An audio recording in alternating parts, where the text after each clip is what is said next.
graceful movement of the koi fish in the pond. According to Feng Shui, koi fish can absorb negative energy in the house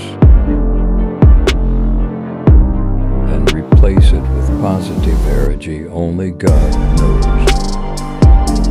I only admire all God's creatures. Then I will express it through my strokes.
Reap the rewards.